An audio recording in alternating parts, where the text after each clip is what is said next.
This is Randalthor's map, which is interesting because I consider this map one of the worst for Zerg in the pool Wait, this against Terran. is Clay's map. Oh, right, sorry. Yeah. I got them mixed up. Okay, then it makes sense. 2000 Atmospheres was Randalthor's pick, I guess. Yeah. This is good for Terran though, right? It's got a lot of like weird cliffs Yeah, and this stuff. map is disgustingly good for Terran. And that's why In TVZ, I think in ZVP this is supposed to favor Zerg, but I veto it anyway. yeah. Anyways. In the bottom left, the winner of last game. And probably the favorite. I always mess this up. Yeah, Yeah. definitely the favorite. Yeah, definitely the favorite to win this particular set. We got Housepeddler. And the bottom right, the loser of the last game, but still in it, we got the purple Zerg, Randalthor. So Clay will 2-on-1 again. I'm like 90% sure. I guess Randalthor wasn't really familiar with how Clay plays because the way he played is a good way to die against the 2-on-1. He went fast layer, four gases, double upgrades. Didn't really respect the potential of a 2-on-1, and just kind of got walked over in the early game. So he needs to make a lot more links this time around. Maybe just one upgrade, delay the layer for some drones and some more units. See if he can recognize that it'll be a 2-on-1 again, or see what he does.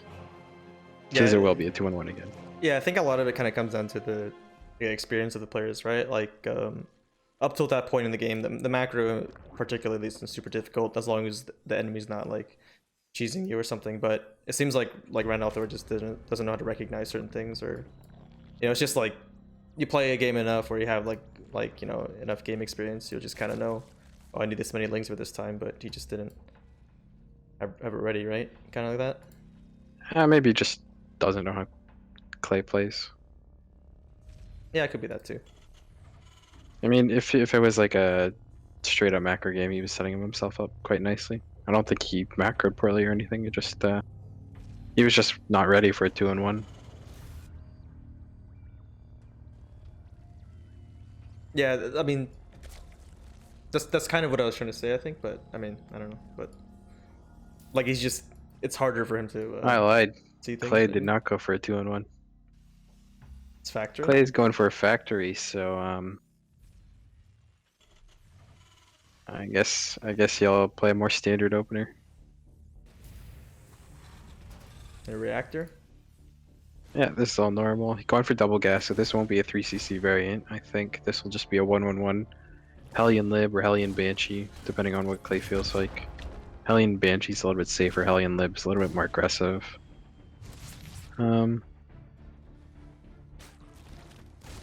This also be like the 3cc Banshee variant, but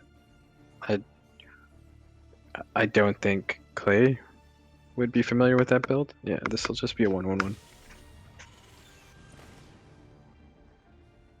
This is once again like super old school build. I feel like if you're playing against this kind of people, like I think these people are more scary than like the average ladder player. You know?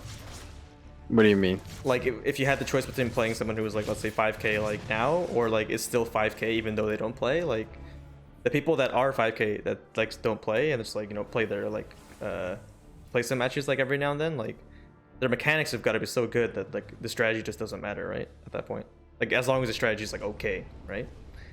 Like Yeah, to an extent. Kind of like Clay is obviously good mechanically, but I mean, if you're doing a 2-on-1 and you know how to defend a 2-on-1, it's going to be less good than 2-on-1 in its heyday, for sure.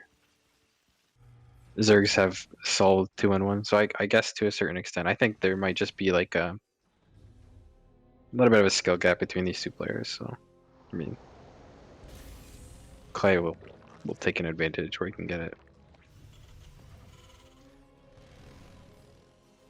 So it's Banshee, by the way, Hellion Banshee. So generally, third base. He's also gone for a bunker again. He's playing super safe. Third base will go down to 430. This will be a double Banshee. He might wait for 2 Banshees or go with 1. And he's going to try and get some drone kills. Oh, this is a 2-base all-in, actually.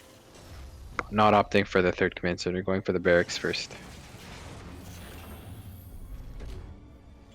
Right, so he'll try and do some damage with the Hellion Lib, or Hellion Banshees rather, and then he'll go into a big 2-base push with Marine Tank will be the play here. And this is pretty committed from Clay. Makes sense on this map because the rush distance is so short actually, so maybe Clay knows something about this map that I don't.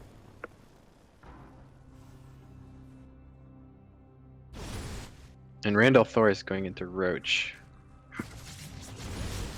Roaches are not necessarily a bad choice here as well, because roaches often give you the ability to be immortal in the early and mid game. They're really hard. It's really hard to kill a roach player because you just have a lot of shit. So Randall Thor is also making a ton of units right now too. He's kind of going for a pseudo wall in himself. This will be kind of weird to see. I think this is going to put Randall Thor in a bad position because Clay's opened with such a safe opener that the Banshees will deflect any all-in that Randall Thor does, and then the follow-up 2-base all-in will kill Randall Thor. So unfortunate choice of build here by Randall Thor. I think this is going to be pretty difficult for him. Yeah, he just GG's when he didn't see the Banshees. Yeah, he didn't have any detection. His later was quite late because he did kind of cut drones and was going for that, I guess, roach attack. So yeah.